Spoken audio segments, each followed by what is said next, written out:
Je suis en train de pomper les réglages de l'embrayage de la mob de ma femme. Parce qu'elle marche super bien. C'est le tambour RCX du coup. Donc je vais repérer où sont les rivets, où commencent les garnitures, la longueur de la lamelle d'embrayage.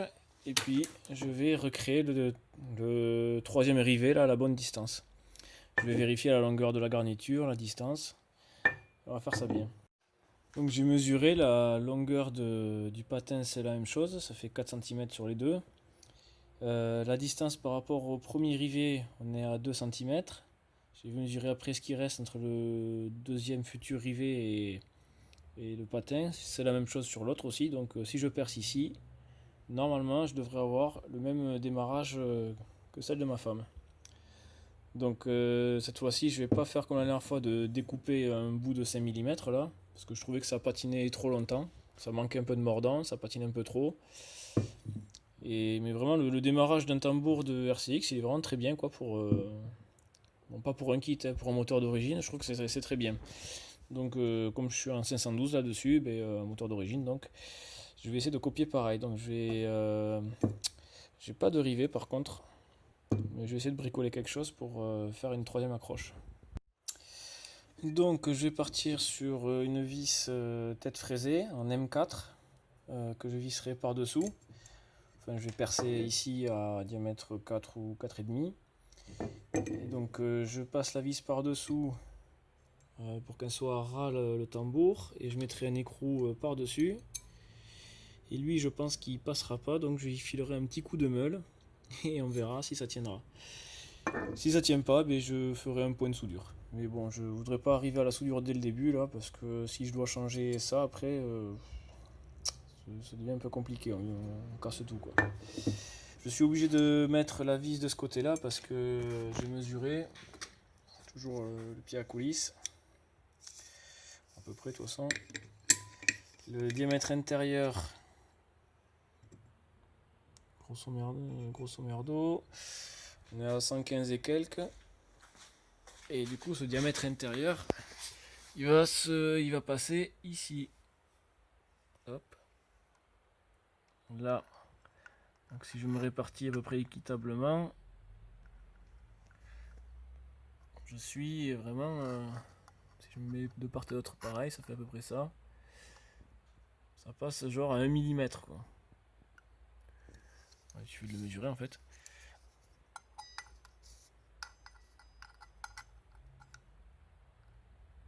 Là on est à 118 à peu près. Ouais, 118. Donc il y a 3 mm, 1 mm 5. Donc il y a 1 mm 5 entre l'intérieur de la cloche qui est sur de l'embrayage là, qui est sur l'établi, et cette surface là. Cette surface là encore on s'en ficherait un peu si on arriverait à la passer, mais c'est que derrière il y a un plot.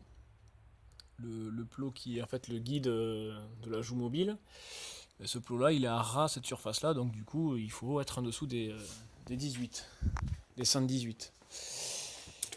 Donc j'ai que 1,5 mm de dépassement dessous là. Et évidemment l'écrou lui il fait plus. Et pour aller le meuler là dessous ça va pas être évident, donc je préfère prendre une tête fraisée.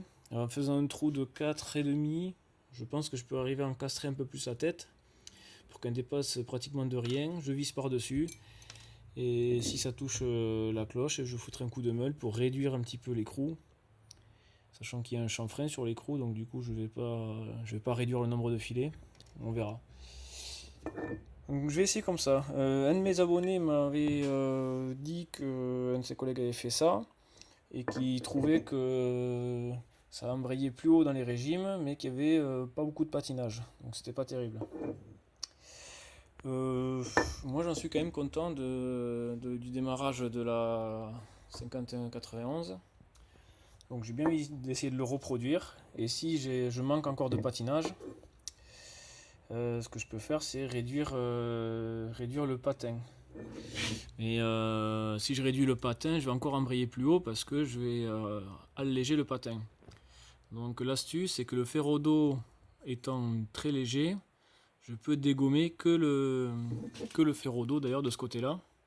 Je dégomme du ferro-dos ici et je laisse la lamelle en métal, comme ça le poids ne varie pas trop. mais la surface de patinage réduit, donc je vais augmenter le patinage. Et là, comme ça, je vais pouvoir tâtonner un équilibre qui me va bien. Donc déjà, je vais recréer le troisième rivet pour tomber à l'identique d'un tambour RCX, comme celle de ma femme, et on va voir comment ça se comporte. Après, on pourra jouer sur le patinage avec la longueur du patin.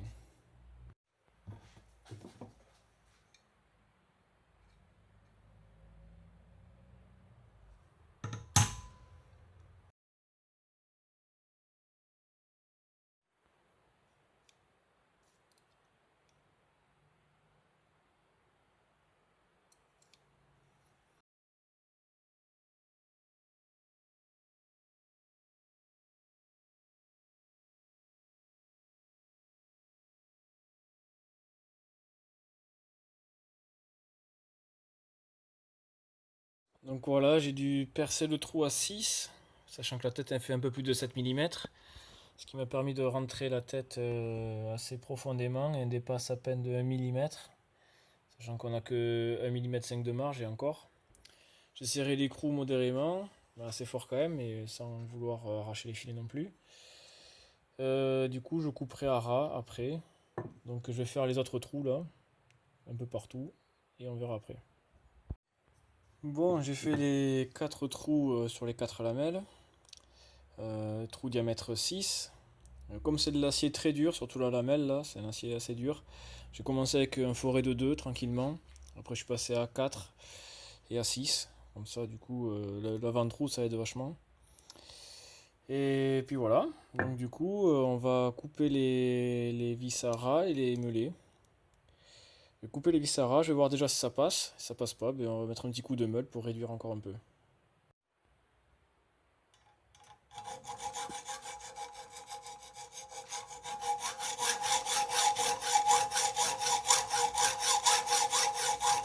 Voilà, j'ai passé un coup de scie, un petit coup de lime pour ébavurer. Donc maintenant on va voir si ça passe. Et ça passe, oui.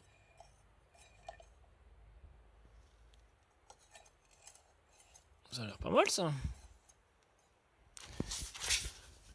Oh oui, ça passe, il doit y avoir un demi-millimètre de jeu.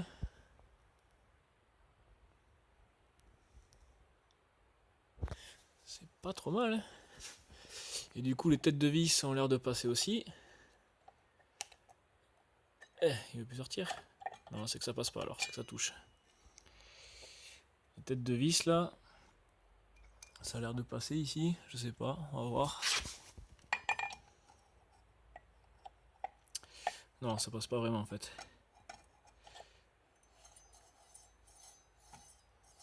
Ça racle. Mais c'est très léger. Donc on va aller... Ouais, ça a du mal à sortir. Donc ça doit toucher quelque part.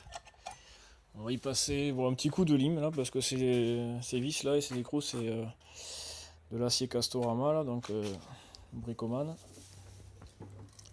Pas facile à une main. Tac. On va y passer un coup de lime là, vite fait. Là. Et on va voir si j'arrive à les réduire ce qu'il faut pour pas que ça touche. Ça va bien, j'arrive même à leur donner une forme un petit peu arrondie là. Vite fait là. On va réessayer. Allez, nouvel essai.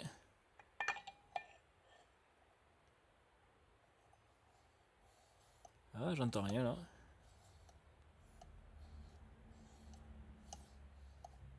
Ah. Un truc qui touche à l'intérieur quand même. J'ai tendance à prendre la... Donc soit cette vis là, soit celle-là. Un truc qui touche. Pas bon. Là ça touche à l'intérieur là. Est-ce que ça arrive quand quand la vis ici arrive ici. Comme 180 c'est identique. À 180 degrés c'est identique. Soit celle-là, soit l'autre. Je vais la marquer avec du feutre pour voir. Voilà, j'ai colorié chaque vis en rouge. Comme ça on va voir où ça touche parce que le feutre il va partir.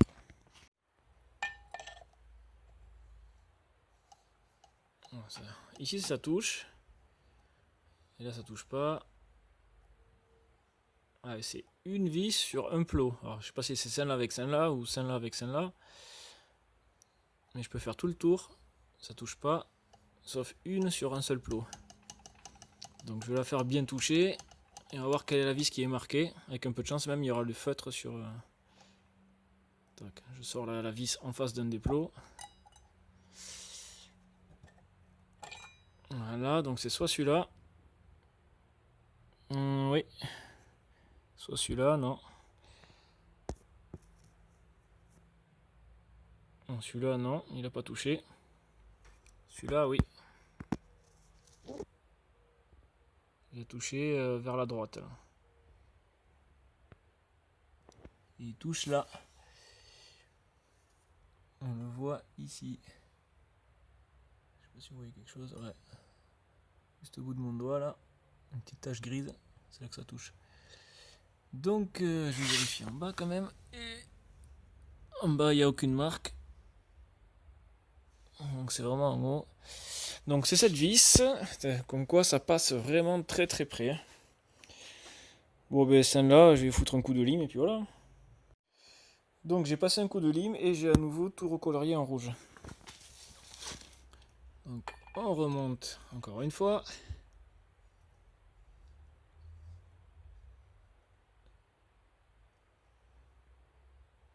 Je sens rien. Bon ben échec, j'ai même pas démarré. Que quand je fais avancer la mobilette, ça touche.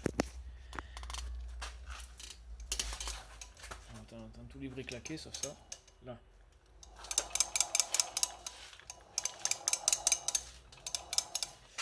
Donc ça sert à rien de la démarrer, on va redémonter et repasser un coup de lime sur les vis. Bon, ben ça, il y a deux vis qui ont touché bien comme il faut.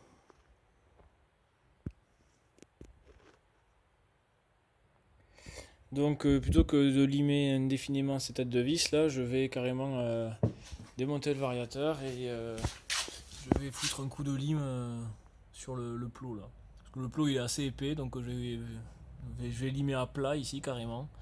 Et j'aurai largement la place pour les têtes de vis après.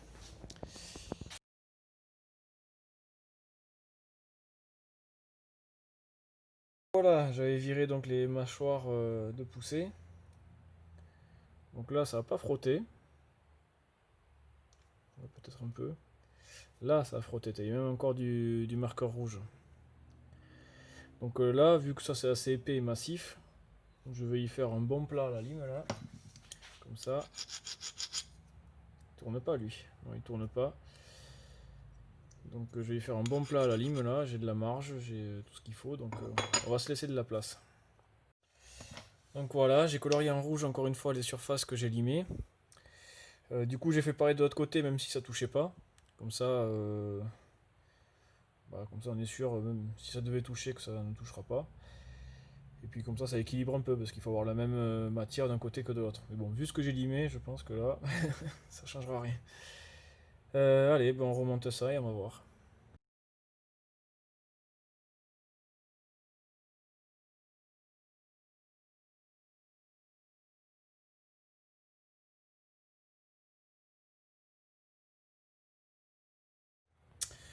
Bon, déjà au fond, il y a une cale, elle est coincée avec la graisse. Ensuite, on y met le petit anneau élastique qui va venir se clipper sur la gorge du vilebrequin. Comme au fond, donc il se balade tout seul, c'est pas grave. Deux cales, graissées aussi, par-dessus, voilà, donc il y a tout qui branle au fond. Et là, on finit avec l'anneau élastique qui tient tout cet assemblage de cales et d'anneaux élastiques.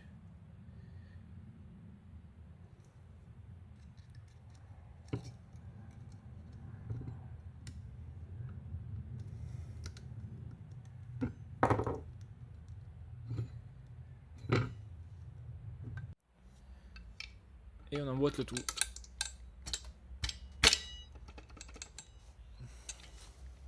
Je viens de remonter et de serrer la cloche d'embrayage. Et le variateur ne touche pas.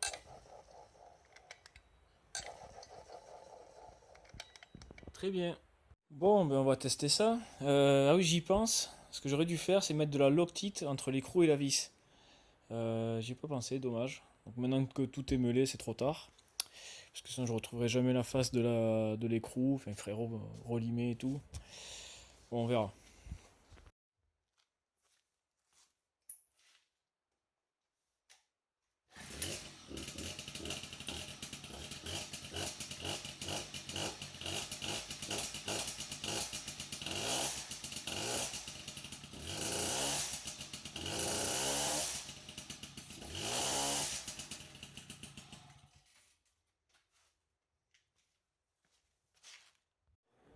Donc effectivement ça embraye plus tard et ça embraye quand même, donc c'est déjà pas mal. On va essayer sur la route pour voir comment ça se comporte. Mais j'ai l'impression que ça embraye un peu trop tôt quand même.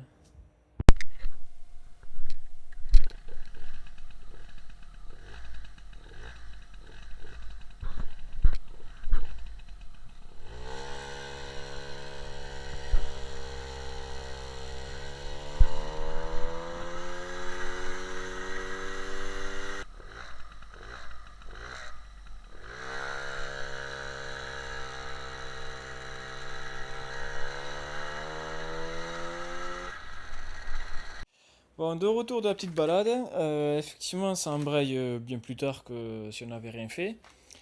Mais c'est pas non plus. J'ai pas l'impression que ça soit comme la Magnum encore, hein. Pourtant, je me suis bien mis en bonne dimension pour faire le deuxième rivet. Mais je sais pas, c'est pas encore ça. Ou alors c'est ce moteur qui a besoin d'être un peu plus haut régime pour que ça marche mieux. Après, à bas régime, elle est un peu pauvre, la carburation finalement elle est pas bien réglée. Et le variateur est trop lourd aussi. Le moteur a besoin de prendre un peu plus de régime pour avoir son couple maxi. Et du coup, le variateur commence à s'ouvrir alors qu'il n'a pas atteint. Et du coup, c'est un peu mollasson. C'est pas terrible. Donc deux choses à régler. L'embrayage à alléger encore. Et le variateur à alléger. Donc pour le variateur, on va utiliser les galets programmables.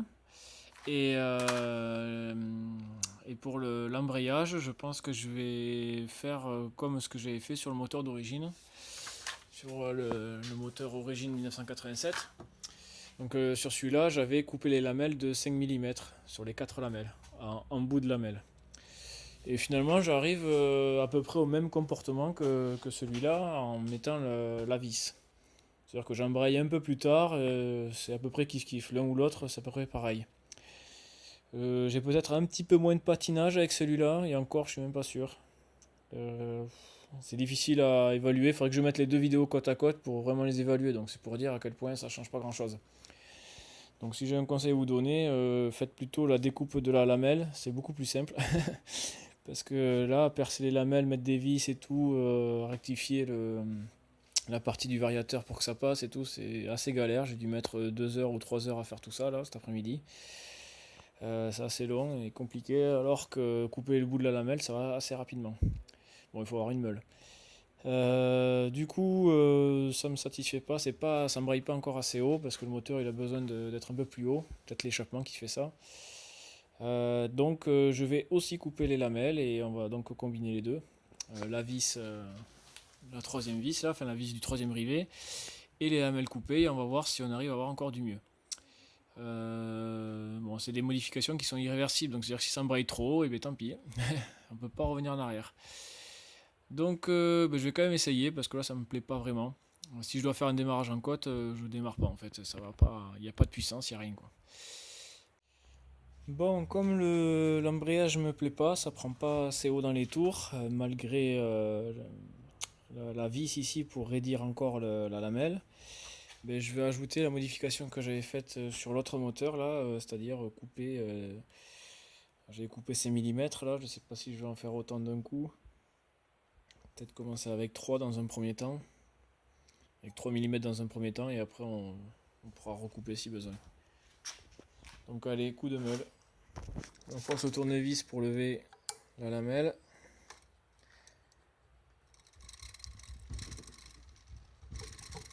Voilà. Comme ça, je peux meuler sans défoncer le tambour. Mais bon, je risque de le gratter là, mais bon, c'est pas grave.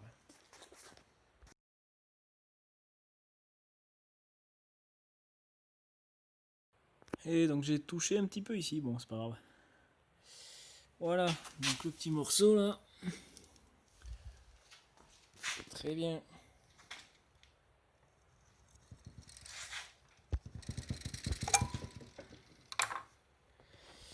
On voit la trace là, du coup, je crois que j'ai gratté plus de 3 mm quand même. Ah, j'y crois que j'ai enlevé 5 mm en fait. Bon, tant pis. On va faire 5 pour les autres aussi alors. Donc par rapport à la trace qu'il y avait avant, je les ai tous découpés d'à peu près 4 à 5 mm. Donc c'est un petit peu plus que ce que je voulais, mais bon, au moins c'est uniforme. On va voir ce que ça fait. Tant qu'on y est, je vais démonter le variateur parce que c'est vraiment deux choses différentes. On va peser les galets que j'avais aujourd'hui et je vais mettre une configuration de galets plus léger. Parce que vraiment la phase embrayage et la phase variation, c'est vraiment deux choses qui n'interfèrent pas l'une avec l'autre. Pratiquement pas, donc je vais faire les deux à la fois.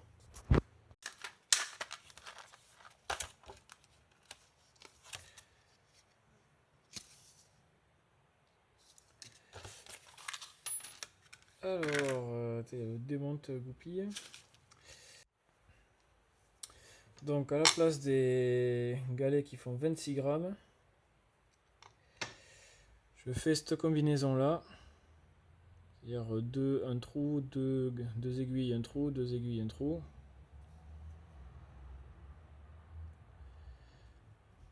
Ce qui me donne un total pour 3 galets 16 grammes. Donc j'enlève 10 grammes. Ah oui, juste un détail là, je l'ai fait hors caméra. Mais j'ai bavuré les angles ici là au cutter, comme ça là. De la partie, une partie de la cage ici là. Parce qu'il y avait des bavures qui freinaient un petit peu le galet là, le galet était coincé. Bon, il aurait fonctionné je pense, mais bon, pour être sûr que ça glisse bien là. J'aime bien quand je mets les galets là de faire le test, je les pose, je renverse, ils tombent. Parce que c'était pas le cas au début.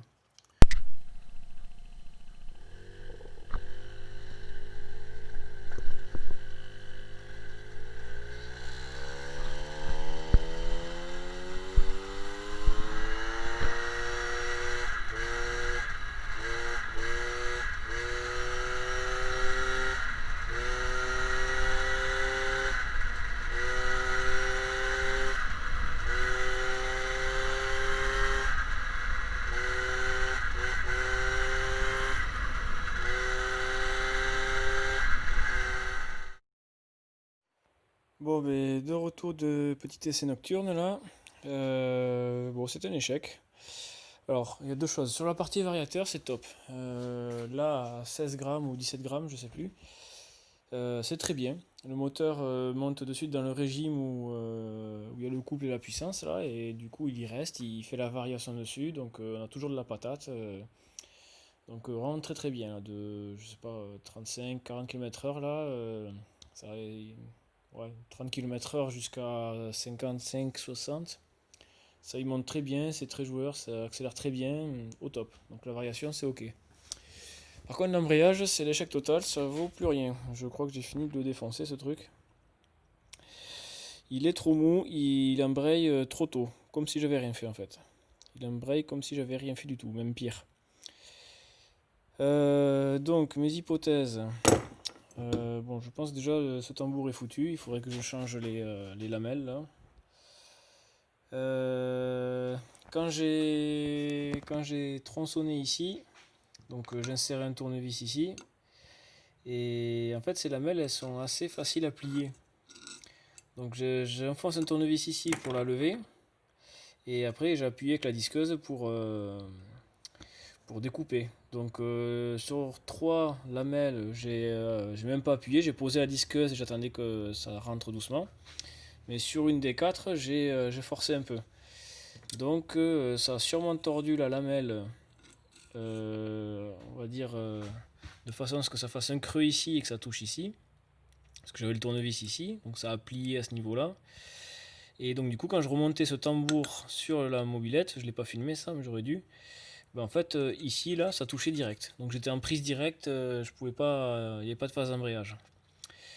Donc ce que j'ai fait c'est que j'ai mis le tournevis ici pour avoir le creux là, et avec une pince j'ai pincé ici pour réécraser.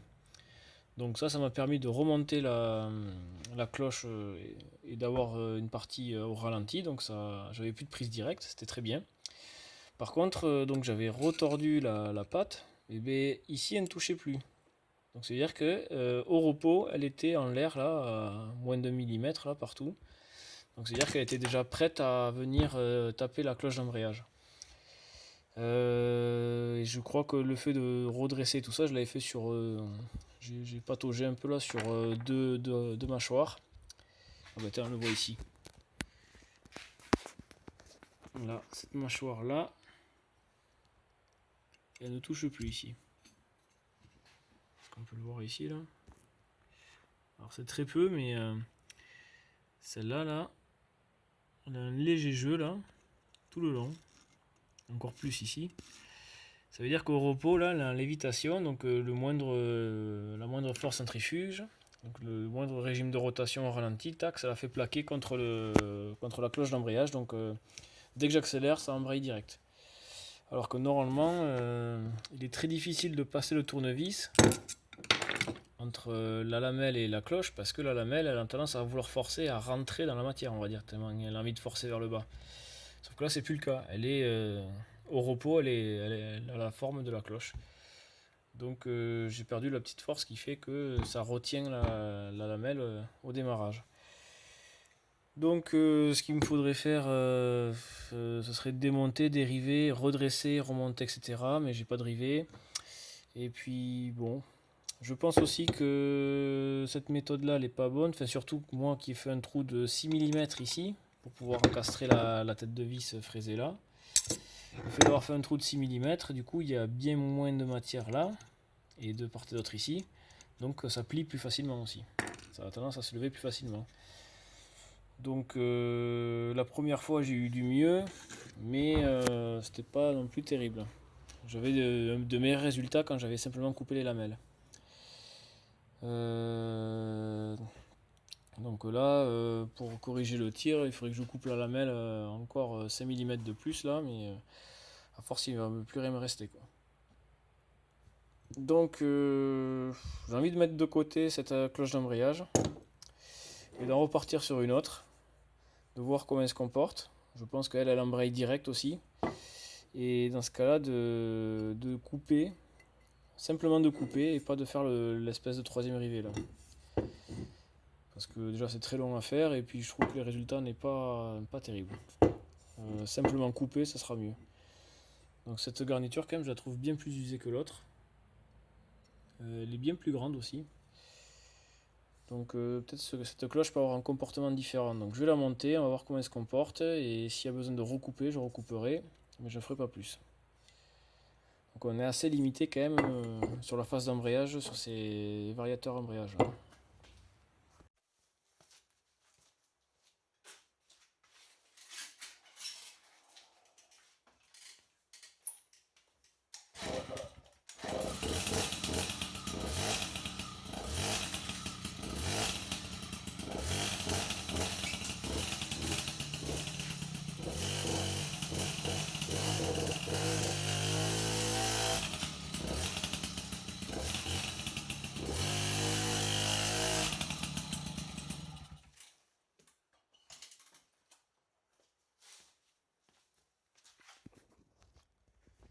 Donc démarrage tout pourri, c'est même pas la peine d'aller plus loin. Ça colle beaucoup trop tôt. Donc je vais essayer de couper les lamelles et voir ce que ça peut faire. Finalement, autre option, je vais essayer la cloche que j'avais déjà préparée la dernière fois là, en coupant les lamelles de 5 mm là. Ces lamelles étaient bien dures à l'origine là, en recoupant ça donnait des démarrages pas mal. Donc je vais essayer de mettre celle-là sur l'autre, on va voir si ça marche.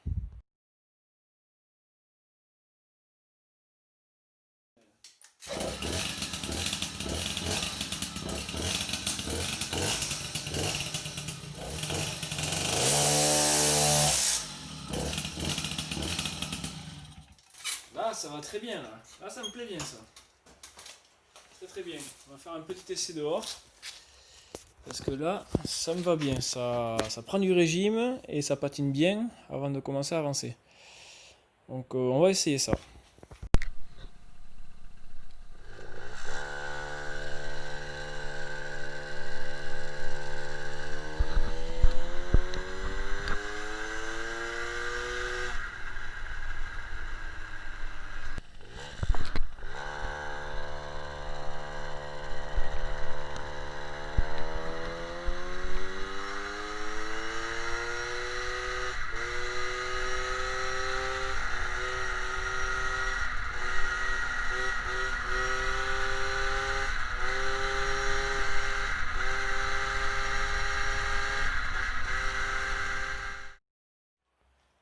Donc du retour du dernier test nocturne là, avec l'embrayage à l'époque là que j'avais refait en coupant simplement les lamelles, bah, ça va très bien, hein, tout pareil comme avant.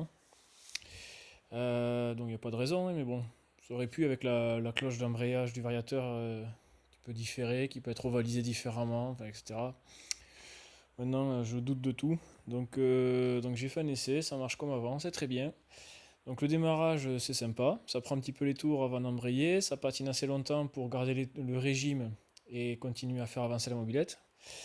Et après le variateur il s'ouvre assez tard pour que le moteur prenne assez de régime pour avoir assez de patates pendant toute la durée de la variation.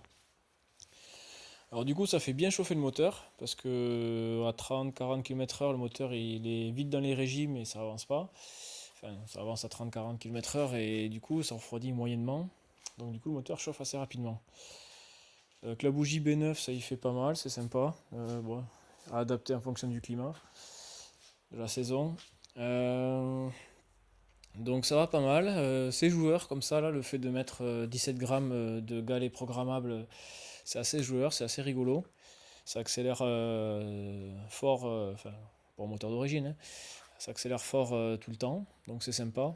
Après pour de la balade, peut-être que c'est le régime moteur est un peu trop élevé.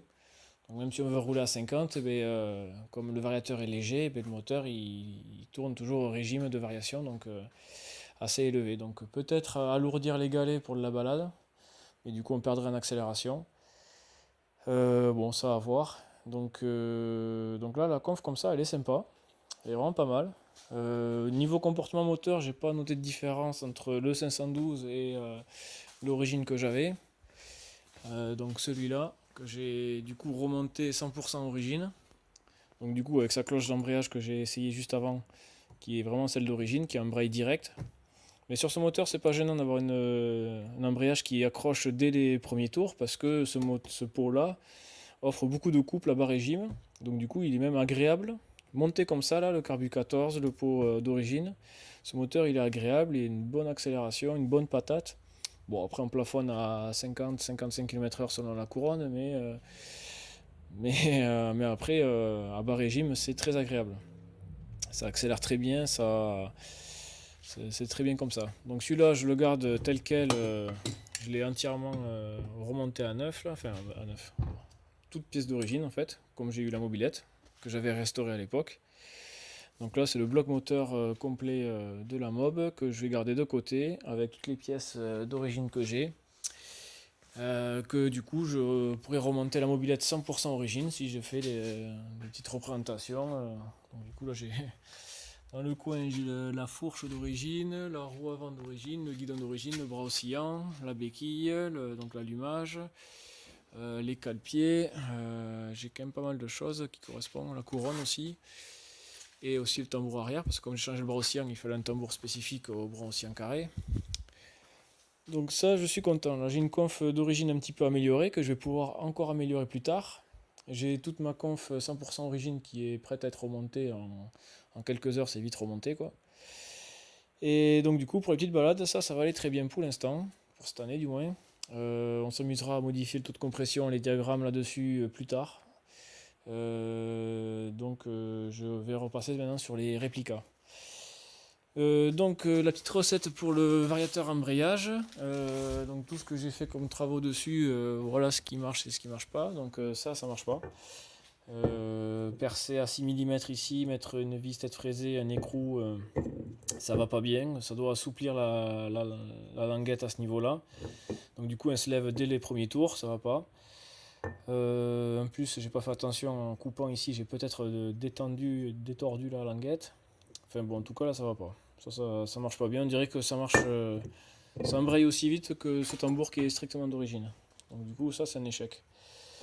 La petite recette là-dessus c'est un tambour d'embrayage de Magnum XR comme j'ai sur la MBK 91 de ma femme, ou alors le tambour d'embrayage de Bonafous à Montauban dans le 82.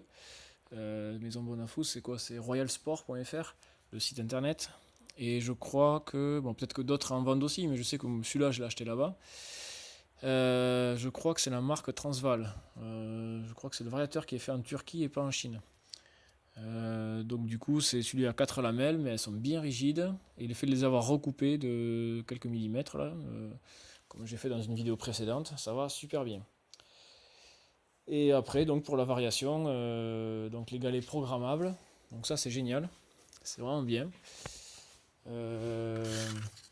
Voilà la référence en 12 par 15, les dimensions. C'est fait pour des Aprilia, Beta, c'est pour les scooters à la base, c'est pour ça qu'il y en a 6 galets. Donc, du coup ça fait des galets de rechange, c'est sympa.